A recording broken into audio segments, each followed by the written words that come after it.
ભરૂચમાંથી money એક્સચેન્જના નામે foreign currency એક્સચેન્જનો ગેરકાયદેસર નેટવર્કનો પર્દાફાશ થયો છે। Baroda range IGP Shri Sandipsinh sir તથા ભરૂચ જિલ્લા પોલીસ વડા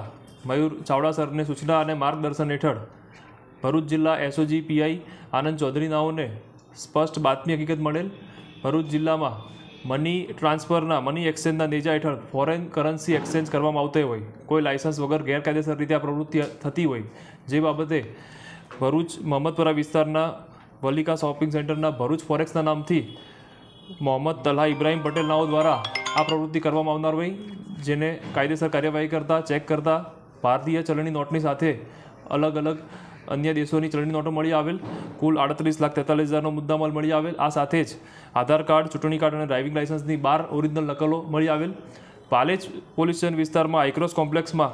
એક્સપ્રેસ મની ટ્રાન્સફરના નામથી ટંકારિયા ગામના રહેવાસી મોહમ્મદ આરીફ યુનુસબી પટેલ નાઓ દ્વારા પણ આ જ પ્રકારે ગેરકાયદેસર કૃત્ય કરવામાં આવતું હોય, ચેક કરતાં 17,79,372નો મુદ્દામાલ એમને દુકાનમાંથી મળી આવેલ। બંને ઈસમો પાસેથી આ મળી આવેલ ચલણી નોટો અને ફોરેન કરન્સી જે બાબતે કોઈ સંતોષકારક ખુલાસો કરવામાં ન આવેલ અને આથી 102 CRPC 102 મુજબ મુદ્દામાલ કબજે કરેલ છે અને 41(1D) મુજબ બંને જણાની ધરપકડ કરી હાલમાં એસઓજી પીઆઈ આગળ તપાસ કાર્યવાહી કરી રહ્યા છે।